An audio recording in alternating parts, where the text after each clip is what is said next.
मानते हैं तुझे भी मानना पड़ेगा। कहा मैं नहीं मानने वाला।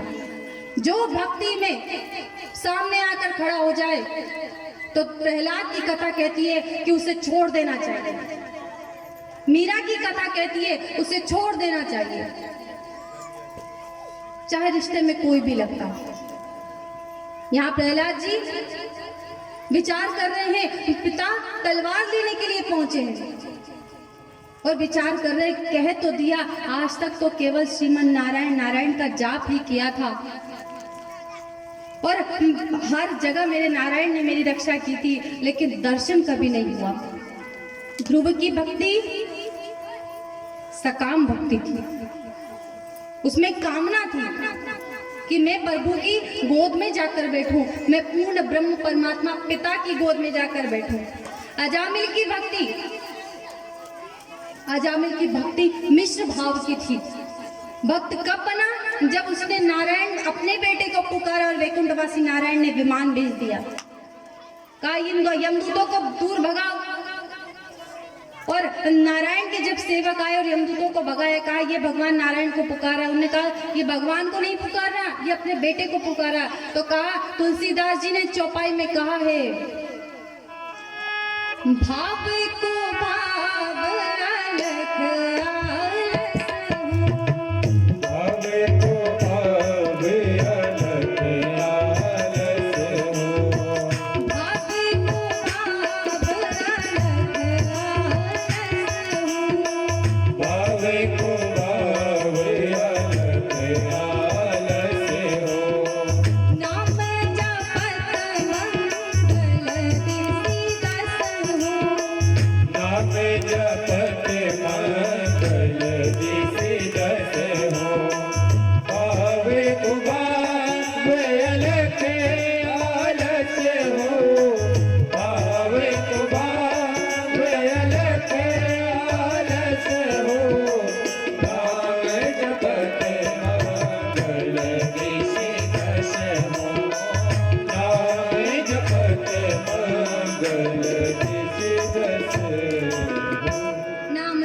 मंगल दिशि दसों दिशाओं में उसकी मंगल होती है। आज प्रहलाद विचार कर रहे हैं कि जब माँ के गर्भ में था, प्रभु की कथा सुनी तो कैसा सुंदर स्वरूप प्रभु का सुना था, कैसा सुंदर स्वरूप था उसका। कस्तूरी तिलकम ललाट पटली वक्षस्थले कौस्तुभम नासाग्रे वरमुक्तिकम करतले वेणु करे कंकण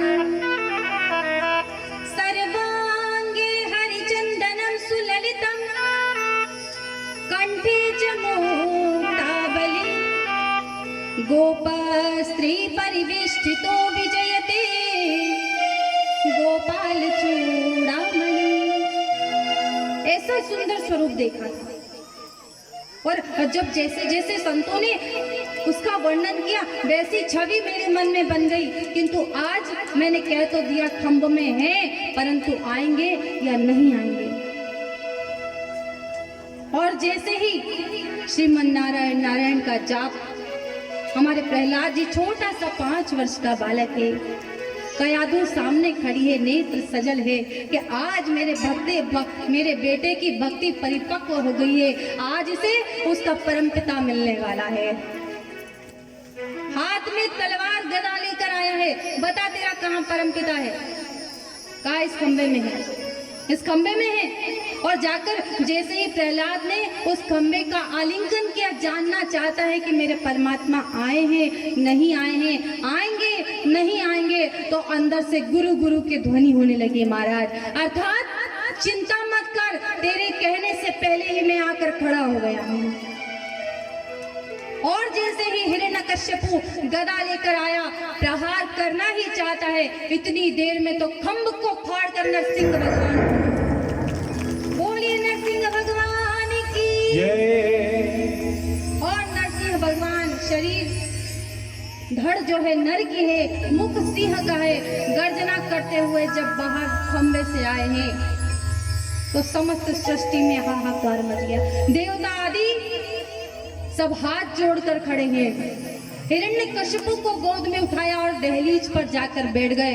पूछा, बता तेरे वरदानों का क्या हुआ? तूने कहा था न सुबह मरू न शाम मरू, अभी संध्या का समय है। तूने कहा अभी संध्या का समय है, न रात है न दिन है। तूने कहा था अस्त्र से मरू न शस्त्र से मरू। देख मेरे पास बड़े बड़े नाखून है, न कोई अस्त्र है न कोई शस्त्र है, न किसी नर से मरू न किसी पशु से मरू। मुझे ध्यान से देख, न मैं नर हूँ न मैं पशु हूँ।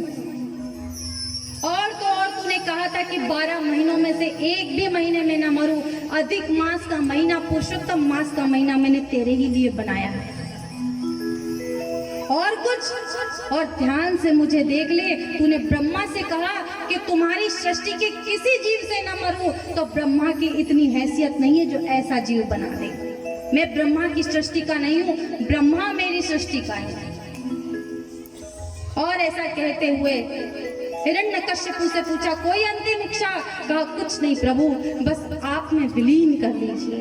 भगवान ने अपने बड़े बड़े नाखूनों से उसके हृदय में आघात किया और उसके हृदय को चीर कर रख दिया। दिव्य ज्योति निकली जो नरसिंह भगवान में प्रवेश कर गई।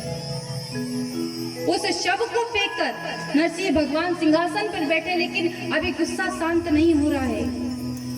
सभी देवता हाथ जोड़कर सामने खड़े हुए हैं, विचार करने किस तरह से इनका क्रोध शांत किया जाए।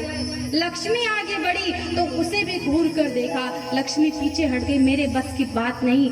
तब सब देवता उस 5 वर्ष के छोटे से बालक के पास आए और कहा, प्रहलाद, तुम्हारे पिता को तुम्हारे लिए गुस्सा आया है, इसलिए क्रोध आया है, अब तुम मनाओ।